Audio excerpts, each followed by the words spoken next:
Hi guys, Patharamattu സീരിയലിൻ്റെ ഒരു പുതുപുത്തൻ വിശേഷത്തിലേക്ക് എല്ലാവർക്കും സ്വാഗതം. അങ്ങനെ അനാമിക അനയുടെ പുറകെ നന്ദാവനത്തിലേക്കൊക്കെ ചെല്ലുന്നുണ്ട്. അവിടെ ചെന്ന് വഴക്കൊക്കെ ഉണ്ടാക്കുന്നുണ്ട് കേട്ടോ. ആ സമയത്ത് നമ്മുടെ നയനയെ കാണുകയാണ് ചെയ്യുന്നത്. നയനയുടെ അവസ്ഥയൊക്കെ മനസ്സിലാക്കുകയും ചെയ്യുകയാണ് അനാമിക. ആ വിശേഷങ്ങളാണ് നമ്മൾ പങ്കുവയ്ക്കാൻ പോകുന്നത്. നമ്മുടെ വീഡിയോ കാണുമ്പോൾ തന്നെ ഒന്ന് ലൈക്ക് ചെയ്ത് കാണണേ, ചാനൽ കൂടി ഒന്ന് സബ്സ്ക്രൈബ് ചെയ്ത് സപ്പോർട്ട് ചെയ്യണേ. നയനയെ നന്ദാവനത്തിലാക്കിയിരിക്കുകയാണ് കേട്ടോ. അത് കഴിയുമ്പോൾ ആദർശ് അനന്തപുരിയിലേക്ക് എത്തുകയാണ്. ആദർശ് എത്തുമ്പോഴേക്കും അനി ചോദിക്കുന്നുണ്ട്, ആദർശേട്ടാ നയനേച്ചിയുടെ കാര്യം എങ്ങനെയാണ്? അപ്പോൾ പറയാൻ അത് കുഴപ്പമില്ല, അവിടെ ആക്കിയിട്ടുണ്ട്, അവിടെ അവളുടെ അമ്മയും നന്ദുവും എല്ലാവരും ഉണ്ടല്ലോ, അതുകൊണ്ട് കുഴപ്പമില്ല എന്ന് പറയാൻ. അപ്പോൾ വല്യമ്മയുടെ കാര്യം ഒന്ന് ചോദിക്കുക അനി. അപ്പോൾ പറയുന്നുണ്ട്, അമ്മയുടെ അവസ്ഥ മോശമൊന്നുമല്ല, പ്രശ്നമൊന്നുമില്ല, അടുത്ത ദിവസമൊക്കെ അമ്മയ്ക്കും ഡിസ്ചാർജ് ആവാം എന്നാണ് ഡോക്ടർ പറഞ്ഞത് എന്ന് പറയണം. അപ്പോൾ അനി ചോദിക്കുന്നുണ്ട്, വല്യമ്മ അന്വേഷിക്കില്ലേ നയനേച്ചി എവിടെയാണെന്നുള്ള കാര്യം എന്ന് പറയുമ്പം ആദർശ് പറയാൻ അതെന്തെങ്കിലും കള്ളത്തരം പറയാം. ഇപ്പം പറഞ്ഞിരിക്കുന്നത് അവളുടെ വീട്ടിൽ പോയി നിൽക്കുകയാണെന്നാണ് പറഞ്ഞത്. കാരണം മലയ്ക്ക് പോകാൻ മാല ഇട്ടിരിക്കുന്നതിൻ്റെ വ്രതമായത് കാരണം 41 ദിവസം അവിടെ നിന്നിട്ടേ വരുള്ളൂ എന്നൊക്കെയാണ് പറഞ്ഞിരിക്കുന്നതെന്ന് പറയാം. എന്നാലും വല്യമ്മയെ അറിയിക്കണ്ടേ എന്ന് ചോദിക്കുകയാണ്, നയനടത്തിയാണ് കരൾ കൊടുത്തതെന്നുള്ള കാര്യം. അപ്പോൾ ആദർശ് പറയുന്നുണ്ട്, വേണ്ട നീ ഇപ്പോൾ അത് അറിയിക്കേണ്ടെന്നുള്ളതാണ് എല്ലാവരുടെയും തീരുമാനം. അതുപോലെ തന്നെ നയനയും പറഞ്ഞു അമ്മയോട് അത് പറയണ്ട, പറഞ്ഞു കഴിഞ്ഞാൽ അമ്മയ്ക്കൊരു വിഷമം തോന്നും. കാരണം ഇത്രയധികം അമ്മ വെറുക്കുകയും ഒക്കെ ചെയ്യുന്ന നയനയുടെ കരലാണ് അമ്മയ്ക്ക് വെച്ച് അമ്മ ജീവിക്കുന്നതെന്നൊക്കെ അറിഞ്ഞു കഴിഞ്ഞാൽ പെട്ടെന്ന് അതൊന്നും താങ്ങാൻ പറ്റില്ല. അപ്പോൾ അതൊക്കെ നമുക്കതൊക്കെ പറയാൻ മനിയെന്ന് പറയുകയാണ്. അപ്പോൾ അനിയും പറയുന്നുണ്ട്, ശരി, എന്തായാലും വല്യമ്മ അത് അറിയണം. കാരണം എന്താണെന്ന് വെച്ചാൽ വല്യമ്മ അത്രയ്ക്ക് നയനേടത്തിയെ വെറുക്കുന്നുണ്ട്. എപ്പോഴും മയ്യാത കിടന്നപ്പോൾ പോലും നയനേടത്തിയാണ് കുറ്റം പറഞ്ഞത്.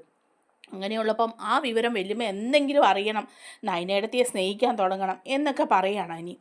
അപ്പോഴേക്കും ആദർശ് പറയുന്നത് ശരിയാണ്, ഇപ്പോൾ ഇവിടെ ആരോടും പറഞ്ഞിട്ടില്ല, നമ്മൾ കുറച്ച് ആണുങ്ങൾ മാത്രമേ ഇതൊക്കെ അറിഞ്ഞിട്ടുള്ളൂ, മറ്റുള്ളവരോടെല്ലാം പറഞ്ഞാൽ അത് പാട്ടാവും. ഇപ്പോൾ ആശുപത്രി കിടക്കുന്ന അമ്മ വേണമെങ്കിൽ മരിച്ചാൽ മതിയെന്ന് പറഞ്ഞ് വേണേലും അവിടെ കിടക്കും എന്നൊക്കെ പറയണം.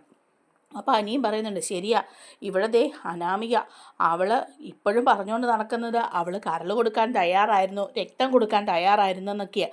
പക്ഷേ ഞാൻ അവളോട് ആവശ്യപ്പെട്ടപ്പോൾ അവൾക്ക് അതിനൊന്നും പറ്റില്ല, അവളുടെ കരളും രക്തമൊന്നും കൊടുത്തിട്ട് ഒരു കാര്യവും വേണ്ട, അങ്ങനെയുള്ള സ്നേഹമൊന്നും വേണ്ടെന്ന് തന്നെയാണ് അവൾ പറഞ്ഞത്. അവൾ പക്ഷേ പറയുന്നത്, വല്യമ്മയ്ക്ക് ഞാനെല്ലാം കൊടുക്കാൻ തയ്യാറായിരുന്നു, വേറൊരു കുട്ടി അതിന് സമ്മതിച്ചു എന്നൊക്കെയാണെന്ന് പറയുകയാണ്. അപ്പോൾ ആദർശ് പറയുന്നുണ്ട്, അമ്മയും പറയുന്നുണ്ട് ആ കരൾ തന്ന കുട്ടിയെ നന്നായി നോക്കണമെന്ന്. അമ്മയ്ക്ക് ആ കുട്ടിയോട് ഭയങ്കര സ്നേഹമാണ്, ആ കുട്ടിയെ ഒന്ന് കാണണമെന്ന് അമ്മ പറയുന്നുണ്ട്. അതുപോലെ തന്നെ അവർക്ക് ഒരു കുറവുമില്ലാതെ എല്ലാ കാര്യങ്ങളും നോക്കണമെന്ന് എപ്പോഴും അമ്മ പറയുന്നുണ്ട്. അപ്പോൾ അനി പറയാണ്, ശരിയാ, അത് നയനേച്ചിയാണെന്ന് അറിയുമ്പം വല്യമ്മയ്ക്ക് ഒരുപാട് സന്തോഷമാവും എന്ന് പറയാണ്. അപ്പം ആദർശ് പറയുന്നുണ്ട്, സന്തോഷമായാൽ നന്നായിരുന്നു, നയന അനുഭവിക്കുന്ന വിഷമത്തിനൊക്കെ ഒരു പരിഹാരമായേനെ. കാരണം ഇത്രയും നാളും അവൾ അനുഭവിച്ചില്ലേ, ഇനിയെങ്കിലും ഇതിനൊക്കെ ശേഷം തിരിച്ച് അനന്തപുരിയിലേക്ക് വരുമ്പോഴെങ്കിലും അമ്മ അവളെ സ്നേഹിക്കാൻ തുടങ്ങിയാൽ മതിയായിരുന്നു എന്നൊക്കെ പറയുകയാണ് കേട്ടോ. അതിനുശേഷം അനാമികയും രേവതിയും കൂടെ ഇങ്ങനെ സംസാരിക്കുകയാണ്. എന്തായാലും നയനെ അവളുടെ വീട്ടിൽ പോയി, ഇനിയിപ്പം അനി ആ പേരും പറഞ്ഞ് ഇവിടെ നിന്ന് ഇറങ്ങുമോ, അനിയെ എന്തായാലും വരച്ച വരയെ നിർത്തണം എന്ന് പറയാണ് അനാമിക. അപ്പോൾ രേവതി പറയാണ്, ശരിയാ മോളെ, ഇപ്പം തന്നെ കണ്ടില്ലേ ഈ കളികളൊക്കെ മാറുന്നത്. ദേവയാനി ഹോസ്പിറ്റലിൽ കിടക്കുന്നു, നയനയും വീട്ടിലേക്ക് പോയി, ഇവിടെയാണേലും മുത്തശ്ശനും മുത്തശ്ശിയും ഒക്കെ നയനയ്ക്കും ആദർശനുമാണ് സ്വത്തെന്നൊക്കെ പറയുന്നു. അങ്ങനെയുള്ളപ്പം അനിയെങ്കിലും വരച്ച വരെ നിർത്തണം. നീ കണ്ടില്ലേ ആദർശ് അവൻ്റെ ഭാര്യ വീട്ടുകാർക്ക് വേണ്ടിയിട്ട് ഇൻഷുറൻസ് എടുക്കുന്നു, വീട് സ്ഥലവും വാങ്ങിക്കൊടുക്കുന്നു. അതുപോലെ വല്ലതും അനി ചെയ്യുന്നുണ്ടോ? എന്തായാലും അനിയെ വരച്ച വരയ്ക്ക് തന്നെ നിർത്തണം. അതുകൊണ്ട് നീ കാര്യമായിട്ട് അവനെ പിടിക്കണം, അവൻ്റെ പോക്കും വരവും എല്ലാം മോളെ നീ ശ്രദ്ധിക്കണം, അവൻ ആ നന്ദുവിൻ്റെ പുറകെ പോകുന്നുണ്ടോ എന്നുള്ള കാര്യങ്ങളെല്ലാം നീ ശ്രദ്ധിക്കണം എന്ന് പറയാണ് രേവതി. അപ്പോൾ അനാമികയും പറയുന്നുണ്ട്, അതിലൊക്കെ ഞാൻ കുറച്ച് കൂടുതൽ ശ്രദ്ധ വയ്ക്കുന്നുണ്ട്, ഇനി അവൻ ആ നന്ദുവിൻ്റെ പുറകെ പോയാൽ ഞാൻ പ്രശ്നങ്ങൾ തന്നെ ഉണ്ടാക്കും. അതേ മോളെ ചെറിയ ചെറിയ വഴക്കുകളൊക്കെ ഉണ്ടാക്കണം, എന്നാലേ കാര്യങ്ങളൊക്കെ നടക്കുള്ളൂ എന്ന് രേവതിയും പറയുകയാണ്. അതിനുശേഷം അനന്തപുരിയിൽ അനി ഇങ്ങനെ നയനെക്കുറിച്ച് ആലോചിക്കുകയാണ്. നയനയുടെ ഒന്ന് വിളിച്ചാലോ എന്നൊക്കെ വിചാരിച്ച് നയനയുടെ നമ്പറിലേക്ക് വിളിക്കുകയാണ് അനി. അപ്പോഴേക്കും നന്ദുവാണ് കേട്ടോ ഫോൺ എടുക്കുന്നത്. നന്ദുവിനോട് ചോദിക്കുന്നുണ്ട്, നയനേടത്തി എവിടെ, നയനേടത്തേക്ക് സുഖമാണോ എന്ന് ചോദിക്കുക. അപ്പം നന്ദു പറയുന്നുണ്ട്, ചേച്ചി കിടക്കാണ്, ക്ഷീണമൊക്കെ ഉണ്ട്, മുറിവൊക്കെ ഉണങ്ങി വരുന്നുണ്ട്, കുഴപ്പമില്ല എന്ന് പറയണം. അപ്പം നയനേടത്തി ഒന്ന് കാണാൻ വരണം എന്നൊക്കെ എനിക്ക് ആഗ്രഹമുണ്ടെന്ന് പറയുക. അപ്പോഴേക്കും ഉടനെ തന്നെ നന്ദു പറയുന്നുണ്ട്, എന്തിനാ അനി നീ ഇങ്ങോട്ട് വരുന്നത്, ഇനിയും പ്രശ്നങ്ങൾ ഉണ്ടാക്കാനാണോ?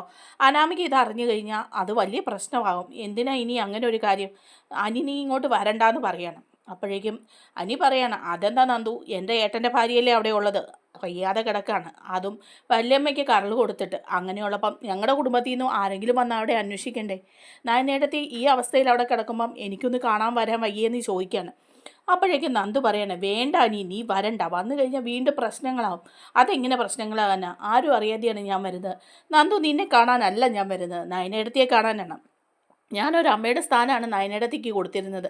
ഇവിടെ വച്ചും അങ്ങനെ തന്നെയായിരുന്നു. അതുകൊണ്ട് ഞാൻ അവിടെ വന്ന ഇടയ്ക്കൊക്കെ നയനേടത്തിയെ കാണുക തന്നെ ചെയ്യും. ഇനിയിപ്പോൾ അതിൻ്റെ പേരിൽ എന്തെല്ലാം പ്രശ്നം ഉണ്ടായാലും ശരി എന്നൊക്കെ പറയുകയാണ് കേട്ടോ.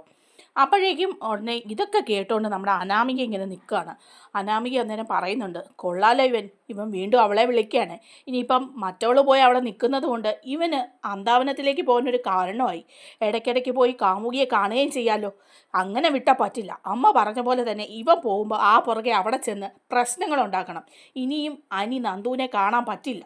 അതിനു വേണ്ടിയിട്ട് ഞാൻ എന്തും ചെയ്യും എന്നൊക്കെ ഇങ്ങനെ അനാമിക പറയുകയാണ് കേട്ടോ. അത് കഴിയുമ്പോഴേക്കും അനി പോവാണ് അനന്തപുരിയിലേക്ക്. അപ്പം അനാമിക ചെന്നിട്ട് ചോദിക്കുന്നുണ്ട്, എങ്ങോട്ടാണ് നീ പോകുന്നത്? അത് എനിക്കൊന്ന് പുറത്തേക്ക് പോകാൻ മേലെ, എല്ലാം നിന്നെ ബോധിപ്പിക്കണമെന്ന് നിർബന്ധമുണ്ടോ എന്ന് ചോദിക്കുമ്പം അനാമിക പറയാണ്, അല്ല നിർബന്ധമില്ല, നീ അവളെ കാണാൻ പോവല്ലേ ആ നന്ദുവിനെ. ഒന്ന് നിർത്ത അനാമിക, എപ്പോഴും ഇത് തന്നെ പറഞ്ഞുകൊണ്ടിരിക്കാതെ. അന്നേരം അനാമിക പറയാണ്, എപ്പോഴും പറയുന്നതാണോ? ഇപ്പം നിന്നെ ആരാ വിളിച്ചത് ഫോൺ? അപ്പോഴേക്കും പറയാണ്, ഞാൻ എൻ്റെ ഫ്രണ്ട്സിനെ വിളിച്ചതാ. നിൻ്റെ ഫ്രണ്ട്സിനെ തന്നെയാണ് വിളിച്ചത്. ആ ഫോണൊന്ന് കാണിച്ച്. എനിക്കിപ്പം കാണിക്കാൻ മനസ്സില്ല. എങ്കിലോ നിൻ്റെ ഫ്രണ്ട്സിനെ ആയിരിക്കും വിളിച്ചത്. ഏത് ഫ്രണ്ടാണെന്നറിയാം, നിൻ്റെ ബെസ്റ്റ് ഫ്രണ്ട് നന്ദു, അവളെയല്ലേ വിളിച്ചത്. ഇനിയിപ്പം ഏടത്തി അവിടെ കിടക്കുന്നതുകൊണ്ട് അവളെ കാണാനല്ലേ നീ പോകുന്നത്? ഞാൻ എൻ്റെ ഒരു ഫ്രണ്ടിൻ്റെ വീട്ടിൽ പോവാണ്, അല്ലാതെ അങ്ങോട്ടൊന്നും അല്ല അനാമിക പോകുന്നത് എന്ന് പറഞ്ഞ് അനി അവിടെ നിന്ന് ഇറങ്ങി പോവുക. ആ പുറകെ തന്നെ അനാമികയും പോവുകയാണ് കേട്ടോ, ഓട്ടോയൊക്കെ പിടിച്ച്. അങ്ങനെ നന്ദാവനത്തിലേക്കാണ് അനി ചെല്ലുന്നത്. അവിടെ ചെന്ന് കഴിയുമ്പോഴേക്കും അനാമിക അവിടെ ചെല്ലുമ്പം അനിയും നന്ദുവും എല്ലാവരും കൂടെ സംസാരിച്ചുകൊണ്ട് നിൽക്കുന്നത് കാണുമ്പോഴേക്കും നന്ദു അനിയോട് പറയുന്നുണ്ട്, എന്തിനാ നീ ഇങ്ങോട്ട് വന്നത്? അനാമിക ഇതറിഞ്ഞാൽ ഇനി അത് മതി പ്രശ്നം ഉണ്ടാക്കാൻ. അത് തന്നെയല്ല, നിൻ്റെ അമ്മയും മറ്റുള്ളവരും എല്ലാവരും മോശമായി സംസാരിക്കും. വെറുതെ എന്തിനാ? അല്ല, ഞാൻ നയനേടത്തിയെ കാണാൻ വേണ്ടി വന്നാന്ന് പറയണേ. നയനി അന്നേരം റൂമിലിങ്ങനെ കിടക്കുകയാണ് കേട്ടോ. ആ സമയം അനാമിക വന്നിട്ട് അവിടെ ഭയങ്കര വഴക്കുണ്ടാക്കുകയാണ്. നീ കൊള്ളാലോ നിൻ്റെ ഫ്രണ്ടിനെ കാണാൻ പോകാമെന്ന് പറഞ്ഞാൽ ഇങ്ങോട്ടാണല്ലേ? ഇപ്പം നിൻ്റെ ഏടത്തെ ഇവിടെ വന്ന് നിൽക്കുന്നത് കൊണ്ട് നിനക്ക് ഇങ്ങോട്ട് വരാമല്ലോ അല്ലേ? ഇടയ്ക്കിടയ്ക്ക് കാമുകിയെ കാണാൻ സൗകര്യമായല്ലോ. ഏടത്തെ കാണാൻ എന്ന പേരും പറഞ്ഞ് നീ കൊള്ളാം. ഇതിവിടെ നടക്കില്ല, അങ്ങനെ പറ്റില്ല. അനി വെറുതെ എന്നെ വിളിച്ചുകൊണ്ട് വന്നതൊന്നുമല്ല. എല്ലാവരും ആലോചിച്ച് 4 പേരുടെ മുമ്പിൽ വെച്ച് താലി കെട്ടി കൊണ്ടുവന്നതാണ്. അതുകൊണ്ട് അതിൻ്റെ അധികാരം ഞാൻ കാണിച്ചിരിക്കും എന്നൊക്കെ അനാമിക അവിടെ പറഞ്ഞ് ഭയങ്കര റൈസ് ആവുകയാണ്. അനി പറയുന്നുണ്ട്, നീ മിണ്ടാതിരിക്കുക അനാമികയെ, വൃത്തികേട് പറയരുതെന്നൊക്കെ പറയുകയാണ്. നന്ദുവൊക്കെയാണ് ആകപ്പാടെ വിഷമിച്ച് നിൽക്കുകയാണ്. ആ സമയത്ത് നമ്മുടെ നയന കിടക്കുകയാണ് കേട്ടോ. നയന പതുക്കെ ഈ ശബ്ദം കേട്ട് എണീറ്റൊക്കെ വരികയാണ്. അപ്പോഴേക്കും അനാമിക നയനെ കാണുകയാണ്. അപ്പം കാണുമ്പോൾ തന്നെ അനാമികയ്ക്ക് എന്തോ ഒരു പന്തികേട് തോന്നുക.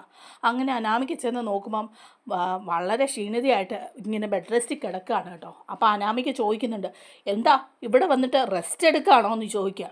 അപ്പോഴേക്കും എന്തൊക്കെയോ പ്രശ്നമുണ്ടെന്ന് മനസ്സിലാകുകയാണ്. അപ്പോൾ അനി പറയുന്നുണ്ട്, നീ മനസ്സിലാക്കിക്കോ അനാമികയെ, വല്യമ്മയ്ക്ക് കരൾ കൊടുത്തത് നയനയാണ്. അവിടെ ആരും അറിഞ്ഞിട്ടില്ല, വല്യമ്മ പോലും അറിഞ്ഞിട്ടില്ല. അറിഞ്ഞു കഴിഞ്ഞാൽ നിൻ്റെയൊക്കെ സ്ഥാനം പടിക്ക് പുറത്ത് തന്നെയായിരിക്കും. തൽക്കാലം അതൊന്നും അറിയിക്കാൻ ഞങ്ങൾ ഉദ്ദേശിക്കുന്നുമില്ല എന്നൊക്കെ പറയുമ്പം ഇങ്ങനെ അന്തം വിട്ട് നിൽക്കുകയാണ് കേട്ടോ അനാമിക. നമ്മുടെ വീഡിയോ ഇഷ്ടമായാലും ഒന്ന് ലൈക്ക് ചെയ്യാനും ചാനലൊന്ന് സബ്സ്ക്രൈബ് ചെയ്ത് സപ്പോർട്ട് ചെയ്യാനും മറക്കല്ലേ. താങ്ക്